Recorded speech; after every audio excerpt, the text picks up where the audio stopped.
All right, yeah, let's get started here. We're right at 11:30 now. I see we have some people joining us, so thanks so much to everyone joining us this morning in our panel. I'm Emily Williams, business reporter for the Post and Courier. David Wren, also business reporter for the Post and Courier, is going to be here as well, asking some questions.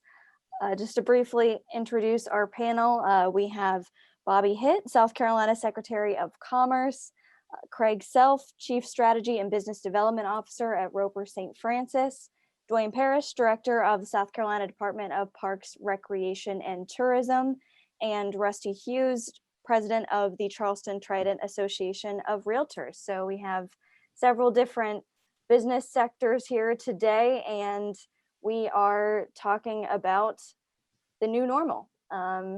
As I think a few people were just saying, it is St. Patrick's Day, and I was just thinking today about how I think we can all remember St. Patrick's Day events in 2020, those being canceled, those being kind of one of the first things that we saw in terms of things starting to shut down and slow down. And we are just about exactly a year out from that point. Of course, vaccinations starting, definitely people feeling a little bit more hopeful. So looking forward to talking more about that today. So thanks so much to all of you for joining us and for our participants who logged in today. So thank you. Okay, well, I guess before we start talking about the new normal, let's maybe start with looking at the past year. And I'd like each panelist to maybe talk about, the biggest challenge that their industry or office faced this past year, and how were you able to address that challenge?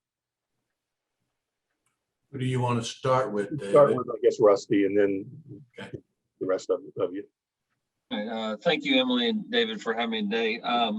It's a pleasure and honor to be with these gentlemen. Yes, this time last year, we were very concerned about the low country and real estate and the impacts of what the pandemic would have. And very quickly, we realized we were, deemed an essential service, and then things kind of just exploded. So from our sector, we feel very blessed that, we had the year we had in real estate. We feel very great about the low country and people that own homes and were buying homes and selling homes. And so, for us, and this year's, again, just kind of carried forward with that. So, very humbled and very thankful for the year we had last year. What about you, Bobby? Well, it was an interesting year, I must say. Last year, about this time, I think the governor sent an order out to agency heads and told us to protect our working staffs, and we immediately looked at who we had that might be in an age or otherwise a category as best we knew about it at the time. And we were able, because we're primarily a sales agency, our business doesn't necessarily require us. It's not facility dependent. It's not like we're building something here, so we can move around. But the restrictions on travel and other things, we've all learned an awful lot about Zoom and Skype and Team and others, and have found ways to operate. The economic development world sort of slowed down pretty dramatically and quickly once the virus was present and acknowledged. And so we went into a period where part of our agency, I had to redirect part of the agency to support the state's activity in terms of opening and closing, what's essential, non-essential. We were together with Dwayne and I, together with a number of other agency heads, working with the governor on Accelerate SC and the impacts it would have, and trying to forecast it and cushion it where we could. For the economic development side, and Dwayne will talk about the tourism side in a minute. For us, we started coming out a little bit in about July or so. We started seeing some more activity, and we actually, we still were not traveling, and we were engaging our clients. And And then things started picking up pretty well in the third quarter. And by the fourth quarter, we ended up actually having a better year in 2020 than we did in 2019. The issue in 2019, of course, was we were leading the country in lowest unemployment rate in the country. And that is a little bit of an impediment to recruiting companies to come here, since they could question whether or not we could staff them. Even though we found imaginative ways to do that as well. But the point here is that it was an interesting year. We learned a lot about ourselves. We learned a lot about the state. Dwayne and I and other agency heads worked together as we had to sort of just make things up, if you know what I mean. It was not part of our daily routine, but it was in front of us and we had to deal with it, and we dealt with it. And we all see our economy has maintained itself relatively well, despite the adverse effects of the injury to the hospitality industry. In terms of our cash flow to the state is good. So all in all, we have weathered the storm, with the exception of my colleagues in tourism, who have really taken the brunt of it. Tourism and hospitality, restaurants and lodging and the like took a pretty big hit. And Dwayne will talk about that, I'm sure. Yeah, Dwayne, how did it affect you and your staff? You're on mute. My apologies. You'd think I'd learn this by now, but much like Bobby said, the staff in the central office, similar things for us here too. We all learned how to Zoom. We all learned how to do things online by force of nature. But from that point on, though, really was during the shutdown of those 7 or 8 weeks. State parks were closed. Our welcome centers were closed. But then when we reopened on June 1st, state parks had its best year ever. And so our people in the field, our staff of roughly 600-700 out in the field in parks, like normal operations, only busier. They were a silver lining, quite frankly, during the pandemic. From the tourism perspective, worst year in the history in my lifetime in tourism. April bottomed out. Hotel occupancy was below 20% at a time when it's normally in the high 70s. It was as bad as it gets. Air traffic was down about 95% in terms of enplanements. Just was tough. We sort of went through a seesaw year. We ramped up a little bit to July 4th. Cases broke out, went back down. We've kind of been a seesaw industry since that time in tourism. The good news is I think we're on the other side of the seesaw now, and if you will, and with warmer weather, lower cases, more vaccinations. I see things sort of starting crescendo now between now and the summer. People are on websites more like ours, Expedia, Marriott.com, et cetera.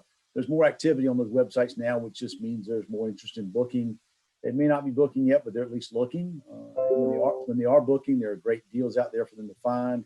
That seems to be the case, at least for now. But I know the summer, there are a lot of places that are actually booked up now, which is phenomenal if you stop and think about it. But of course, you've heard government leaders say that those that want to be vaccinated will be by the end of May. And so I think that's made a lot more people feel safe to, okay, we'll book my trip in June, July, August. So I think the leisure traffic will be back this summer. The business traffic and the meetings market a little slower to catch up, but I think by the fall, a lot of events that normally take place in the spring have been postponed to the fall. You put those on top of events that take place in the fall anyway.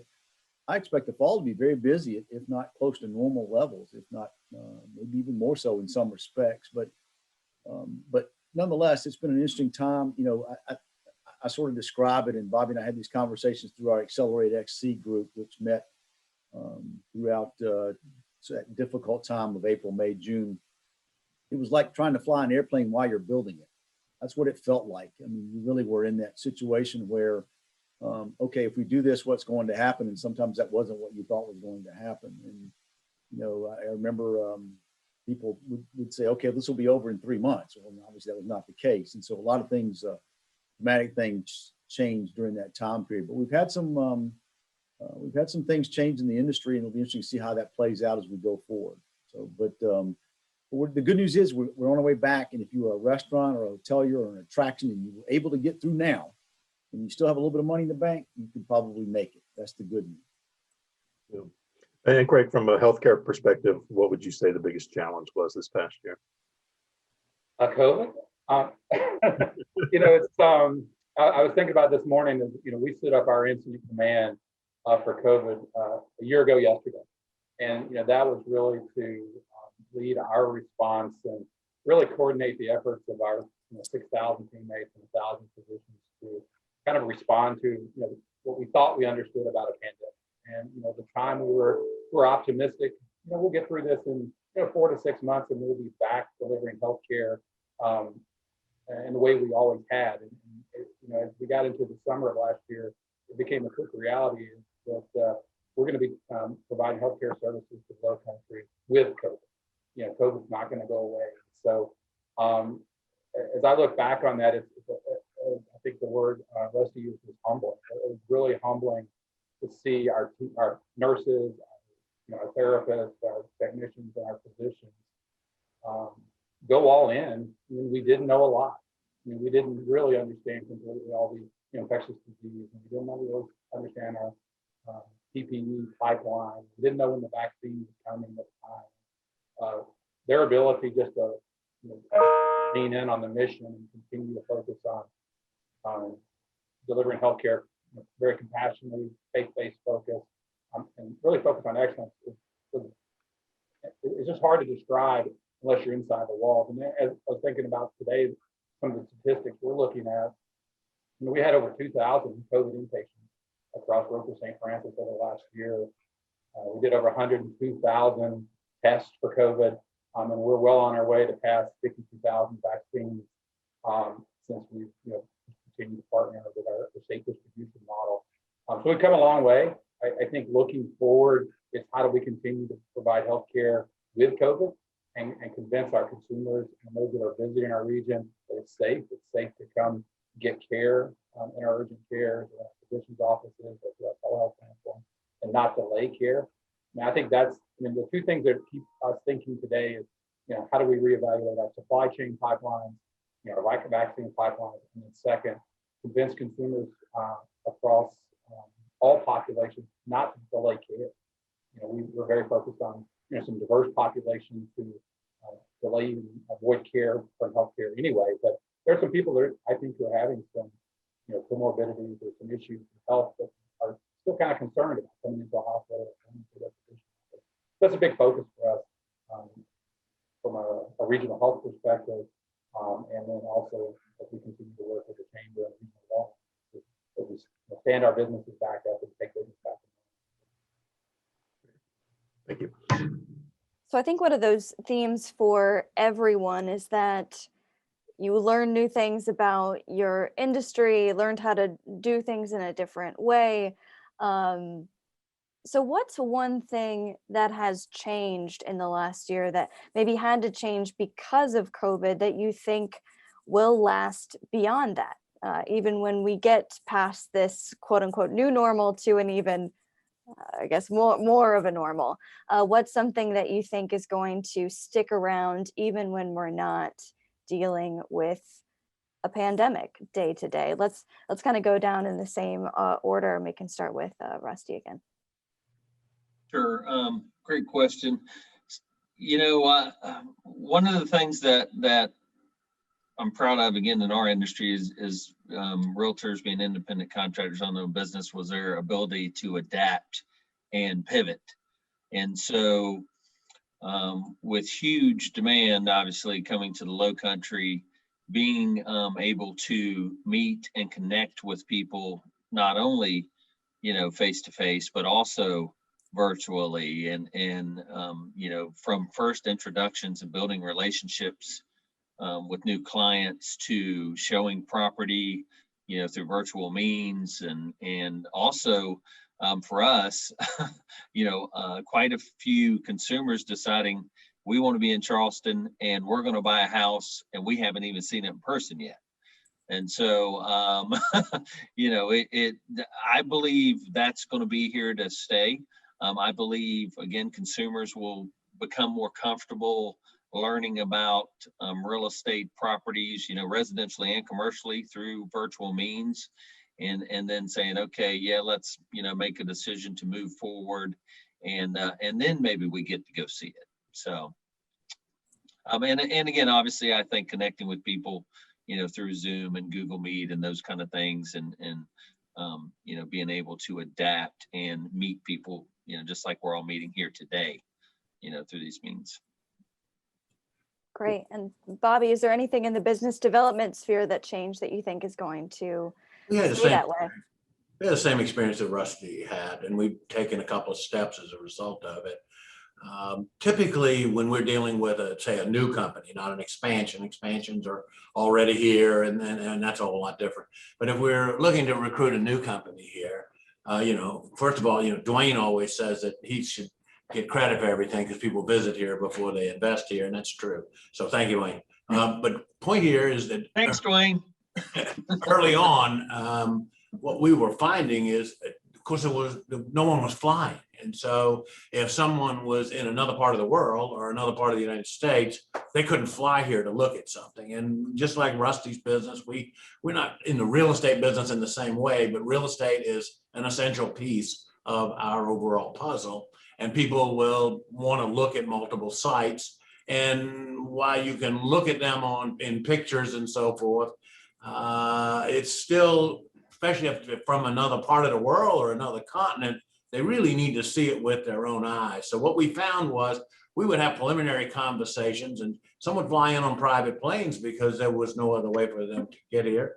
But the interesting thing is we recognized, and we started a program pretty quickly early last year, working with our counties, which is who we work through on everything. And we put in a grant program for a drone program. And we have now about 160 or 80 of our sites that are on our internet, on our website, have drone coverage on them. So someone halfway around the world can literally get a much more detailed view. It's not still photographs. It truly is a drone shot. We found that, and we find our customers like that very much. And just as a, for instance, I had a conversation the other day. I was literally driving back and forth to the upstate and had a conversation with someone I did not know. They said they had heard about us and wanted to talk to me about something and blah, blah, blah. And they had looked at our websites and they saw 2 buildings they wanted to see, and they wanted to come in next week and pretty much said they wanted to make a decision within a couple of weeks. I'm like, there's a whole new brave world here. It's not unlike Rusty's world. And so we happen to have some buildings that could work for this client. So the clients are thinking differently, which is, I think, I didn't hear Rusty say that, but what I'm experiencing is we as a sales team, not unlike his independent sales team, we're always wanting to engage clients and work with them to find what they're looking for and helping them reduce their risk and their decision making and so forth. But now it seems to have been actually got sped up a little bit through this process where people are out there. And then we saw some other interesting effects where some of our companies, like our car companies, all of our car companies shut down for a period of time, not because of COVID directly in South Carolina, but because of supply chain problems outside of South Carolina. They didn't have all the parts they needed, some from other countries, some from other parts of the United States. And they were worried about their business plan, just like I think everyone was worried about their business plan. And many of them almost made up their volume by the end of the year, because not unlike what Rusty was talking about, all of a sudden there was this customer base that came flying in. I think, not flying literally, came in at great speed. And a lot of millennials all of a sudden decided they didn't need a car before, but they need a car now. And they needed a camper and they needed a boat. In fact, I ordered I live on a lake and have a pontoon. Mine's aged out. I talked to my pontoon guy, so maybe it's time to order a new boat. And he said, let's go ahead. And we did it. And he said, maybe we'll hear back from them this year.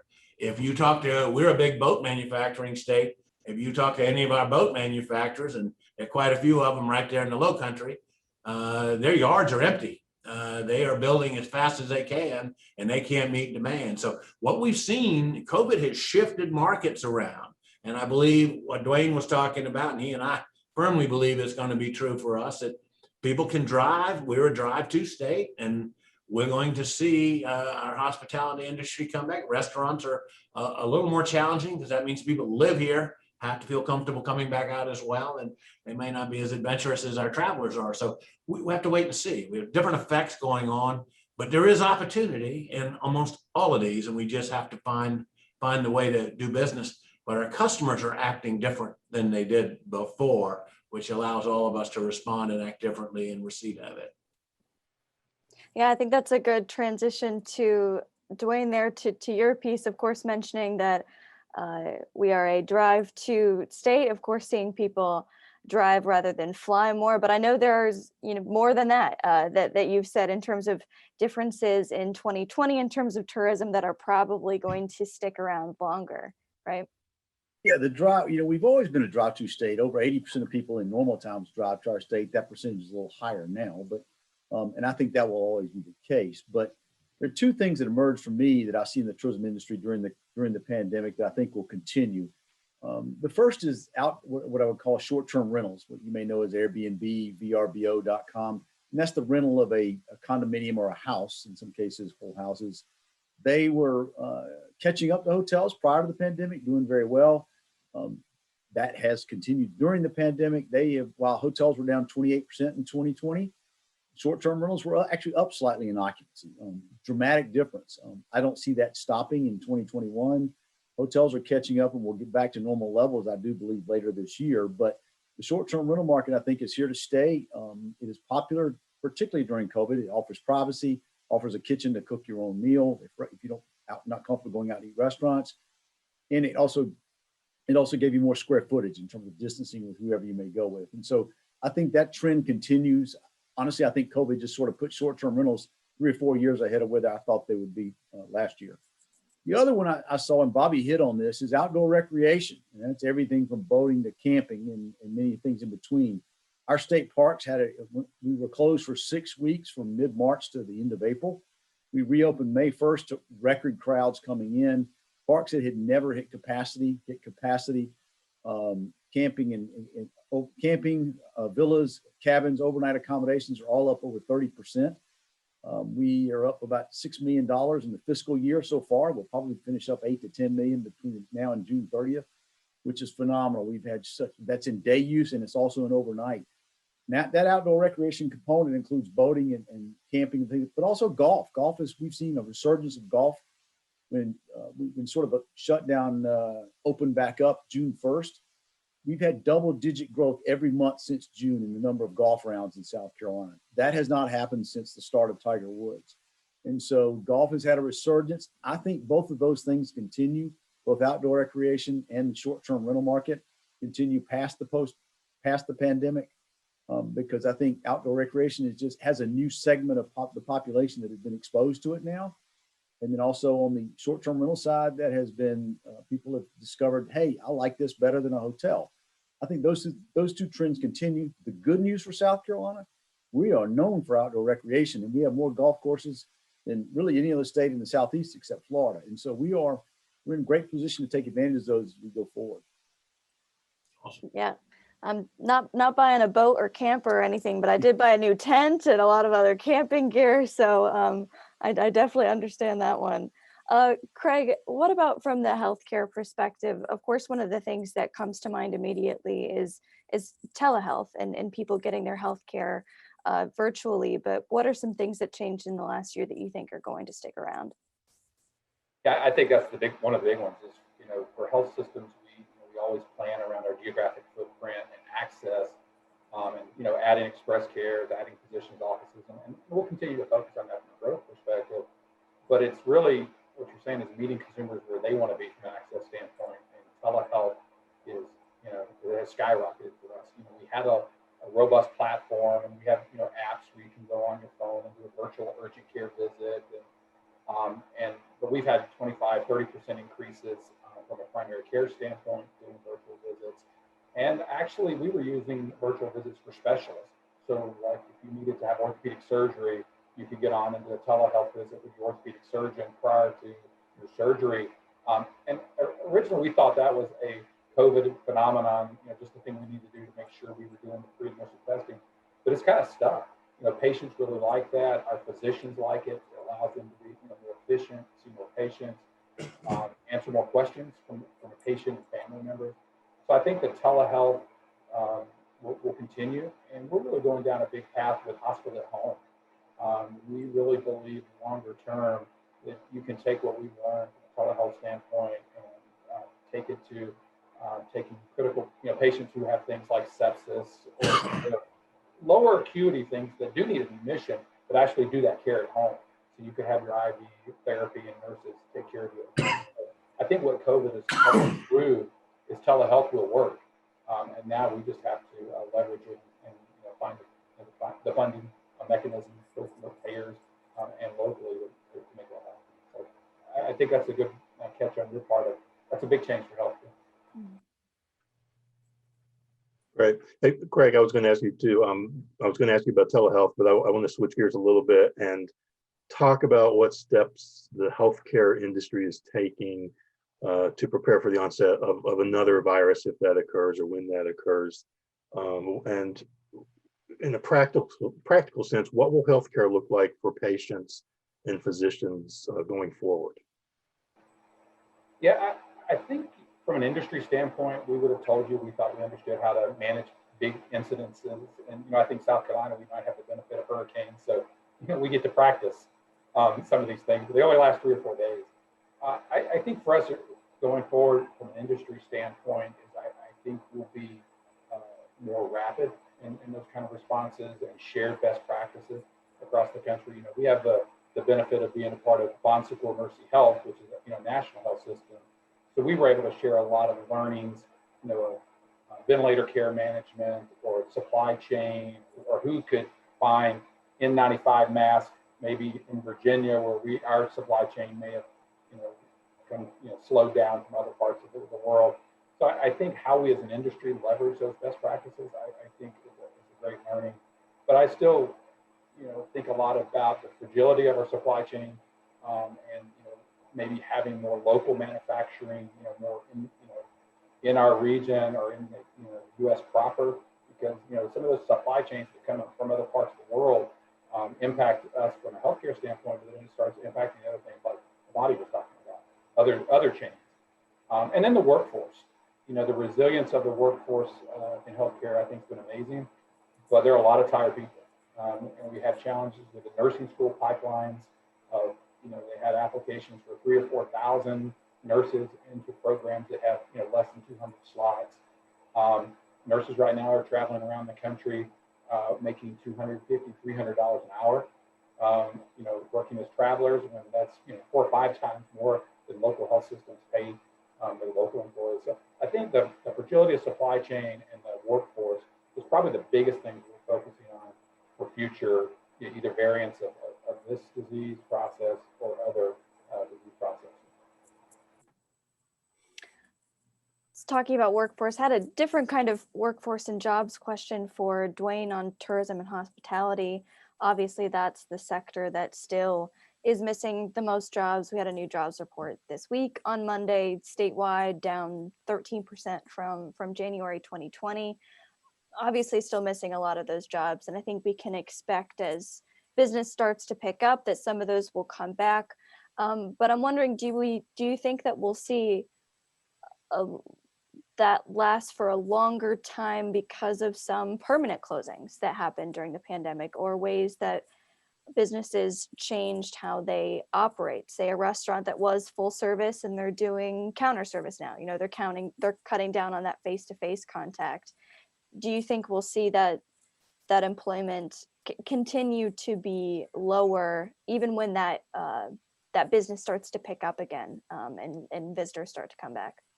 Sure. We've closed, we were up close to 60% unemployment at one time during the shutdown. So we've come a long way at 13, but that's still 8% above the state average. So we've still got some making up to do. A lot of that will take place over the spring and summer as we move into that. But to answer your question about what happens, I do think there are some businesses, particularly back of the house, whether you're a hotel, restaurant, attraction, movie theater, whatever the case you are, there's some of the back of the house things that may be, okay, we can condense these 2 jobs into one. So I think there is some automation, maybe technology driven, maybe just they didn't need it, or sort of a thinning process, if you will, that took place during COVID that will stay afterwards. So, that's, I think, in case like this, whether it's recession or pandemic, whatever the case may be, those things can happen. But someone's still got to bring the food. Someone still has to, someone still has to clean your room, whatever the case. There's still those jobs that are, they are the meat of the industry that will always be there. And honestly, I think that in 2022, there's a reasonable chance, particularly if we can get international travel back, certainly by 2023 at the latest, those years may be record years for tourism, in which case, even with the condensing of jobs in the back of the house, there'll be an additions in the front of the house, so to speak, that will make up for that. So we'll get there. It's just going to take us longer, just like we're hit harder, take us longer to get back. And then Bobby, you were talking about how commerce, you described it as a sales agency, and in sales, a lot of that is, person to person, face to face, building relationships, that type of thing.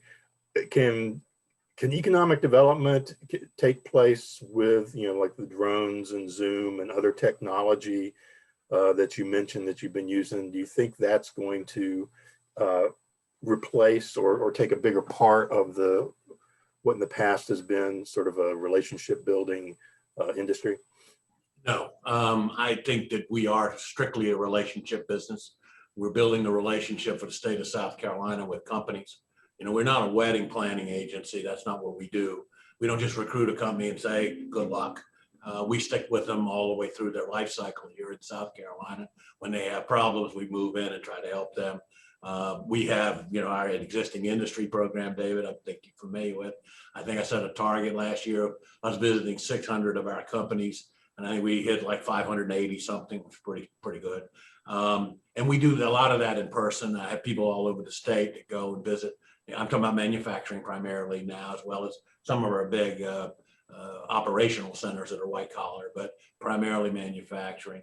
It's still a people business. I think these new tools help us do things in shorter periods of time when we need to. I was on a Zoom call this morning with one of our manufacturers, with somebody in New York, somebody in South Carolina, somebody actually on another continent, and we were able to have that conversation. So we used to do that, but it wasn't as effective. I think we've all sort of learned how the new decorum of how to talk in Zoom meetings and how to interact and how to put up slides in a Zoom meeting and the like. But let me go back to the elephant in the room that we hadn't discussed that I think cuts across almost everybody here. And that is, we at Commerce for the last 2-3 years have been working on a rural strategy. And at the root of the rural strategy was the fact that we did not have broadband in the rural areas. And we were like the small, quiet voice saying to the state, we got to do something about broadband. We got to do something about broadband. And then when COVID happened, the Department of Education, we were all working together, Dwayne and Molly and the rest of us, trying to figure out what are we going to do. And those of us and all of us involved in workforce worry about what impact having a year off from school essentially could be. When we sent kids home last spring, and some kids will continue to work hard and other kids will play hard and some kids will loaf. And so we worry about what kind of bubble we have sort of in the school system. But what we found is we had so much trouble with broadband. So now broadband has become everybody's bridesmaid.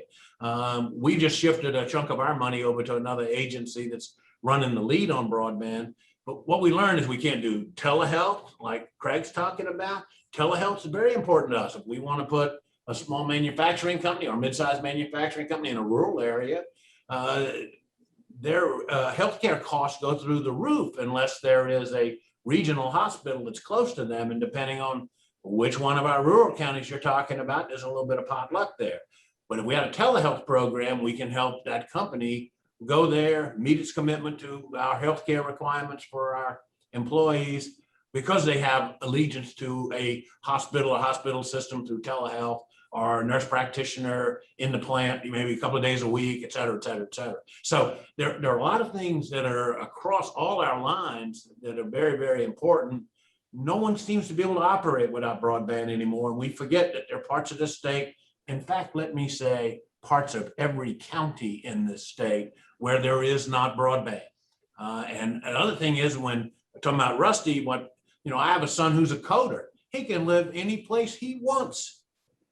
And that's what's starting to cause people to move around. I had a contact with someone the other day saying, you know, they'd like to come back to South Carolina. They're interested in this, that, and the other. And I said, well, what about your spouse? I said, well, as long as there's an airport and an internet, he can be anywhere he needs to be. So the world is changing. We all, I think, gain some additional confidence in the remoteness that we had to experience and try to mature through the COVID and try to learn about it.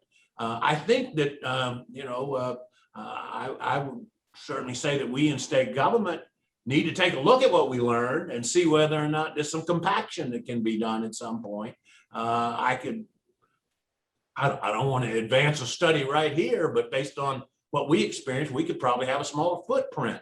My folks are not always here. We're moving around, just like Dwayne's point. We're in the field somewhere, and the field might be China on a given day, but it also could be Dorchester County. So we're moving around all the time, and we could probably operate under a pretty good hot desk system or something like that, and compact some space, give people a little more rein on how to manage their schedules and so forth and so on. We were highly productive during this period. We did not feel a loss of productivity. In fact, we took on more responsibility during this period and managed it with the same number of people. And in part, because I'm afraid we invaded their personal lives because everybody had a phone in their pocket. We had everybody wired at home and they were working around the clock. When we were doing Accelerate SC and we were taking, I set a standard that we were going to respond to all applications within 24 hours. And let me assure you that Dwayne's group was the restaurants trying to get back open, find out what the rules were, how many people they could have, everything from clubs and so forth and so on. And of course, there was my favorite, where we had a restaurant over in the Grand Strand area that we approved, and we just didn't realize they were a strip club. We thought they were just a restaurant. There was the headline: Commerce says strip clubs essential. I enjoyed the humor. We needed a little at that point. But the point is that we all learn different things from each other, and they're affecting the real estate market, the health market, the tourism market, the industrial market, and just the recreation markets and so forth. We've all learned things. Now we need to, as soon as we can catch our breath and be comfortable we're through this, we need to probably sit down and say, okay, based on what we learned, what might we do different to our advantage rather than to our desperation? Because I must tell you, when Dwayne and I and others first walked in the room together this time last year, we didn't know what was coming. I mean, we had no idea. I don't know that any of us have ever experienced anything quite like this. But those of us that had responsibility not only for work but for people, it was a matter of it was a great concern to us, along with the governor, that we find our pathway through here. And I will say, I think we learned a heck of a lot, and I look forward to us being able to take those lessons. And I don't know that I want to list them all right now, because I don't know that I know them all, but I think each of our agencies probably were a little different. My agency doesn't face the public, so we don't have a front desk where people walk up and say, hey, can you help me with X? The state parks do.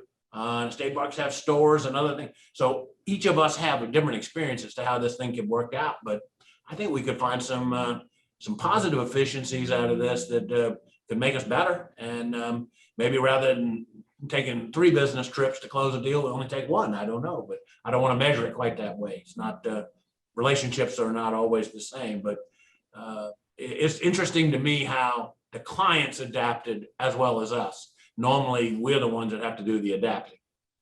If I could follow up on that just real quick too, you talked about the ability to work anywhere you want to, and the technology that has come out of COVID.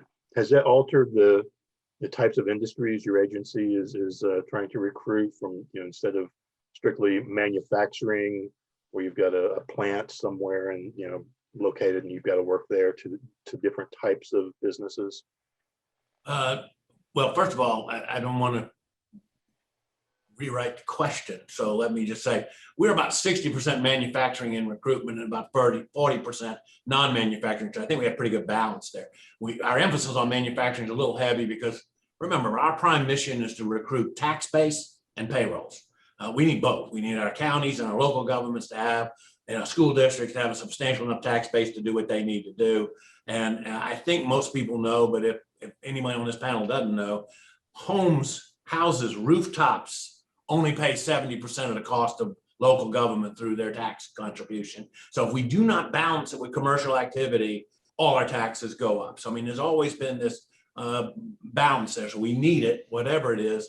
Manufacturing we do because it's been our tradition, number one. We're the fastest growing manufacturing state in the Southeast. Now about 14% of the people in South Carolina are manufacturing employees. In the United States of America, the number is 8%. So we are much more manufacturing oriented than most states, and including all our neighboring states. We have outpaced them over the last 10 years, and that was intentional. I come from manufacturing. It's something that I felt comfortable with, and I think we needed to push it, and we have. And as a result, we tripled the size of our car industry in terms of manufacturers. We have 500 companies in our automobile manufacturing world here in South Carolina, almost 200 in aerospace now and the like. So I think we've changed it. I don't know that we want to change that formula, but I can tell you every company that we deal with and we talk to have all learned lessons through this that they're going to apply to their business plan. I think maybe, I say a year from now, after things settle down a little bit, I mean, you got to remember, you're doing so much on the fly. At some point, you got to get to a point where you sort of take a cleansing breath and go back, okay, now what can we learn from this to apply to something else? I'm not sure we are, as a group of people, as a state, quite gotten to that point yet. I think there's still some concern. Are we really through this? So we'll get a little further along. I think we'll start to be able to find something that we can sort of put our finger on. But I think we'll actually turn something positive out of some of this experience. And I think it'll be good. Business always is looking for a way to find something positive out of it. We're seeing a lot of change. And let me say one other thing, because I just think it's important. The thing that was remarkable for me, we're a nice small state, and we rough and tumble with each other along the way. But it was amazing to me, and I think Dwayne will echo this, when we put out the call that we needed PPE and we needed other things in order for this state to manage itself. We had 130 manufacturing companies in this state that were willing to change their production in order to meet the state's supply demand. Now, most of them have fallen back to where they were before because we hit a big peak and it needed it. Our companies in South Carolina stepped up for South Carolina. I think that's a remarkable thing. I think it's something we should all celebrate. I think it's incredible that we can pull together as a state and solve a problem. And, I'm proud of that. And I'm proud that we had a role in that along with our manufacturers. Pretty cool. I wanted to briefly say for our attendees, if you are interested in submitting a question, you can do that through the Q&A function there, and we'll see if we can answer a few of those in the last few minutes, a little bit later here. Remote work was mentioned, and the fact that people can work from anywhere for more positions than previously. And Rusty, I'm wondering if you could speak to that a little bit. How much do you think that's really at play here in the Charleston area? People moving from, I think we've all heard it anecdotally, maybe someone moving from DC or New York and keeping their job, but moving to a place like Charleston. How much do you think that's actually been at play? Absolutely a piece of, the historical year we've had in real estate. Secretary had talked about it, and Director Parrish, and Craig. And so when he was talking about kind of telecommuting and working from home, absolutely, I feel like this last year, a lot of people have really focused in on their home, and, home is where the heart is. And now I'm going to have to work there more, or want to work there more, have the ability to. And so they start to look at, right, where they are in life and where they're living. And they look to the low country and they look to the state of South Carolina and they say, man, this is a great state. People are great here. They're nice. We have great restaurants. They look to Craig and they say, man, great health care, and I can, have that piece and take care of me and my family. You know, Dwayne provides great parks. Ironically, I was in a cousin's wedding. I was in Walterboro, Dwayne, and I went to a Lake Warren State Park this past weekend and never been there. So just like he talks about, and then, you know, again, with Bobby and his crew bringing in these new companies. And so, yes, you know, I can buy a home in Charleston and get a little bit more space and have a home office and take care of myself and enjoy the outdoors. And so there absolutely is a good piece of the people moving here, but it's also people within our area too, right? They're saying, okay, yeah, I'm gonna stay at home and work a little bit more from home. And, you know, the great companies that Bobby mentioned, they're, you know, maybe they only have to be in the manufacturing facility 3 days a week instead of 5 days a week. And so now a couple days I can do some stuff from home and then go in. And so, you know, I need a little bit more space, or I need, you know, my home to look differently. So yeah, absolutely. We've seen a good bit of that. For Craig, I'd like to go back to telehealth just for a minute and talk a little bit about, you know, when you're providing, if you start providing telehealth on a wider basis to a larger group of people, patients, how does that impact the financial picture for healthcare providers, where you're not needing, you know, all of the brick and mortar sites that you might have had that were important in the past? And does that open up new markets for healthcare, where, you know, if you're looking, Representative St. Francis looking for different areas of the state to provide healthcare? Yeah, I think it's a great question. So more on a primary care basis, yeah, it really does allow us to increase access. But it follows with the whole thing about bandwidth. If we do want to reach out into more rural communities or into diverse communities, if you're at the end of that line, it's really hard to use the telehealth platform. So it does allow us to get more capacity. I think the longer term concern or thing that we're working through is, you know, the reimbursement. You know, currently, and before the pandemic, there was, you know, the reimbursement to do telehealth was significantly lower than an in-person visit.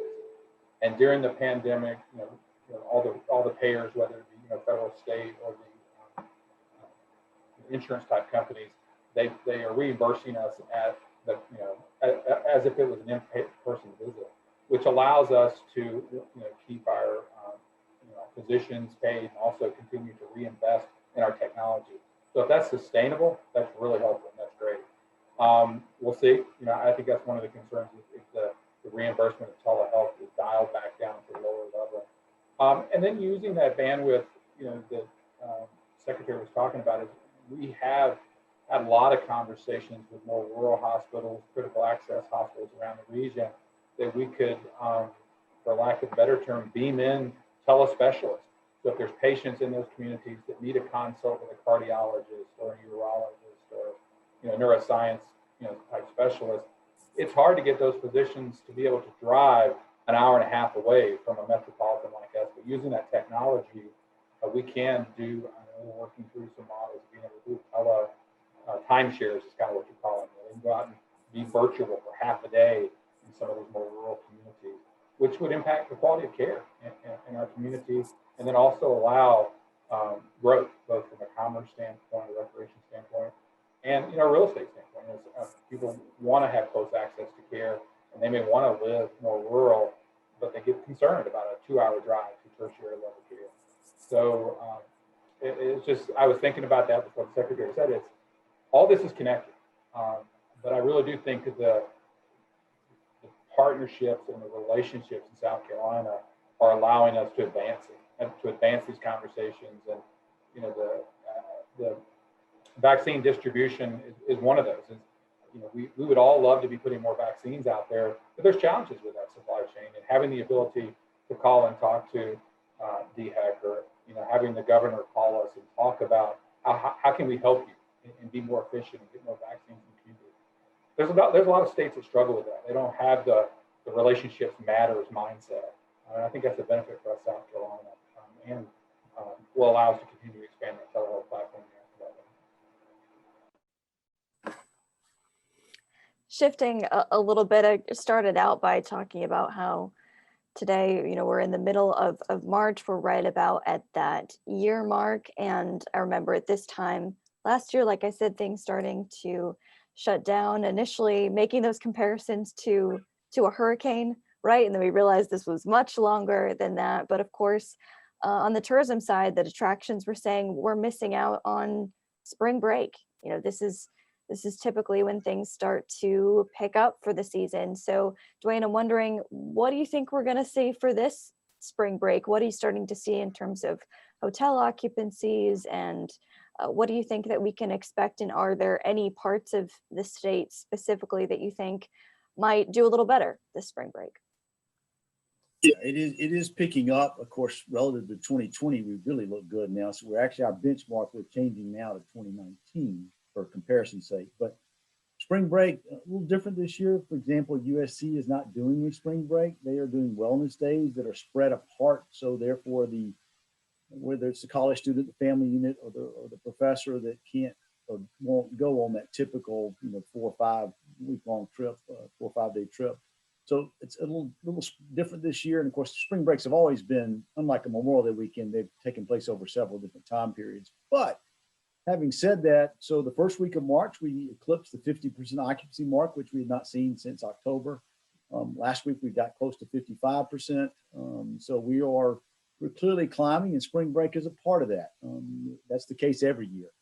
Problem this year is we're climbing from a lower place, but it is improving. I think spring break will, as long as cases don't spike, and I don't think they will, according to what I hear, read, and listen to the health experts, I think we'll see the trend continue as the weather gets warmer. And Memorial Day, I think, will be a big weekend for the leisure market. Again, it's that sort of meetings and business part that's really missing from our industry. And for a lot of large attractions, like event venues, weddings have been missing for the most part. Big celebrations, corporate retreats, association gatherings, annual meetings, all those things have been missing. And we're hoping they start back this sort of late summer, early fall. But that will take another year to catch up, that segment of the industry. But spring break is no pun intended, but is a springboard as we go forward here for getting out of this thing, to be honest.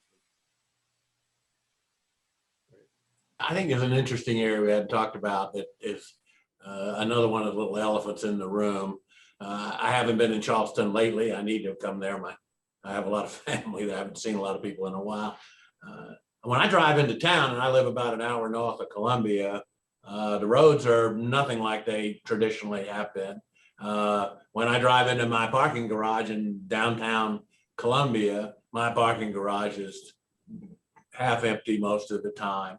Our offices happen to be in a tall building in downtown Columbia across from the Capitol, and my building has got fewer people in it than I ever remember at any time. So, and I also noticed for my friends in the retail business, the retailing is some greatly affected as well. Our e-commerce is screaming.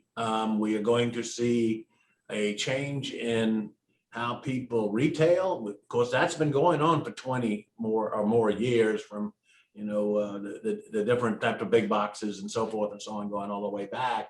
And there's constantly been a disruptive and bouncy move in retail. But we're seeing it in South Carolina, and we're seeing it now also in our professional space and how our professions are interacting with each other.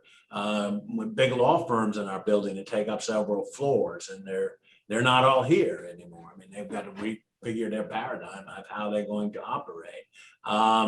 So there are different things going on that are going to have impacts that I don't think we have seen. When I look at it, I will look at Rusty and go, what do you think is going to be happening in the commercial space? I mean, it's been a dogfight for commercial space in many of our, we don't have any big cities in South Carolina, but our medium-sized downtowns that have pretty thriving professional group and services group and so forth, fighting for this office space and the like. I know we like to build hotels in Charleston, Dwayne, but I mean, there's also a need for commercial space. I'm wondering how that's going to play out. I'm curious. I'm just watching it, trying to see if I can figure it out. I'd love to have some insight if Rusty has some thoughts or anybody else does about what's going to happen in our commercial space. That's a great segue. That was one of the questions that I wanted to ask Rusty before we wrapped up. So thank you for that. Can you chime in there? Sure. And you know, I have some friends that are a little bit more commercially focused than I am in my day-to-day role. You know, through our CID here in Charleston, the commercial space definitely has been impacted, for sure. I also feel like there's huge opportunity in some redevelopment of that space. Like we talked about, I feel like people, and Secretary Hitt was kind of talking about it, you know, real estate's an eyes to eyes, nose to nose, toes to toes business, just like your business. And people still need that. You need that collaboration. You need to be eyes to eyes, nose to nose, toes to toes, no matter what your business is. And so commercially with those businesses, again, I feel like they still need that space and want that space. It just might not be full every day, like you're saying your office building is. And so, you know, again, how do you redevelop some of right across my office? I'm looking dead at it is the old Blackbaud building here on Daniel Island. And I know that's been purchased by a group and is set to be redeveloped. And I imagine some of that redevelopment will be the little bit smaller spaces, if you will. Again, shared spaces may be shared a little bit differently, not, hey, we're going to have 10 different companies, 10 different people in one room, you know, maybe 10 smaller rooms. And again, I feel like there's some people too that will find opportunities in that commercial space to redevelop it and repurpose it, and use it, you know, in a good way. Great. Does that help? I agree. Thank you. You know, also with that, it could be, you know, Craig's business, you know, taking down some different sites and moving in different spaces, you know, like we talked about. We talked a lot about rural. However, there could be also be opportunities, you know, even more, you know, north Mount Pleasant. Then you go south, you know, down to Hollywood and Ravenel, Megan, and getting a little bit smaller footprint there. You know, again, our existing businesses that are doing well, I feel like they're going to have some opportunities there as well. Let me get another question for Bobby.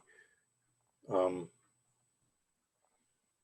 were appointed the Commerce Secretary in 2011. Since that time, you've helped, you and your team have helped recruit 43 billion in investment, 150,000 jobs. You're the longest serving Commerce Secretary. Do you still get the same charge out of landing a new business as you did maybe in the start? And then how much longer do you see yourself doing this type of The work? answer to the first question is you're damn right I do, and I do it every day. And I'm not involved in every project, of course. I'm generally aware of projects.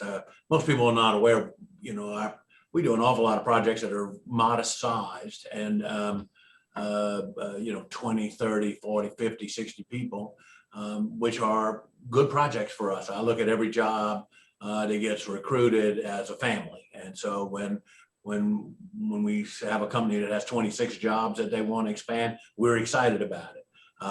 We are always excited about it. Of course, David, just like you, we're more excited when we get to say we landed somebody that's going to invest hundreds of millions of dollars and create thousands of jobs and so forth. We all like that. Sort of the big oak tree that we get to go plant somewhere and then watch all the businesses grow in the drip line and grow beyond it, the retail impacts and, you know, the entertainment impacts and everything that come with it. Yes, I still find it to be a thrill every day.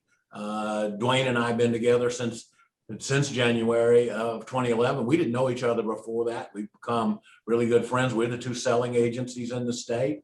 As he said before we started, let's have lunch next week. We routinely see each other each month and talk about things and swap. I find it to be very exciting.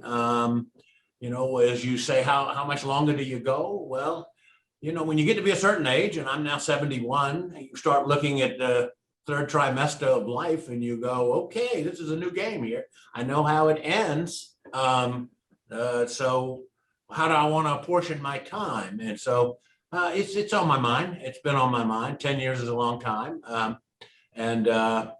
So when I have some news, I'll let you know. Good deal. Thanks.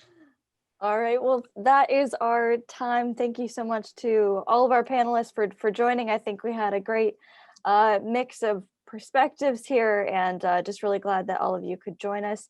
Thanks to all of our attendees for tuning in. We have a business newsletter that goes out every Monday and Thursday. That's the best way to get all of our business headlines every week and make sure you don't miss any. I write that newsletter, so go ahead and subscribe to that. Thanks so much, everyone, again for joining, and let's see what the next year brings. Thanks so much, everyone. Great. Thank you for having me. Thank you. Thank you, gentlemen. Likewise, thank you, everyone. Thank you.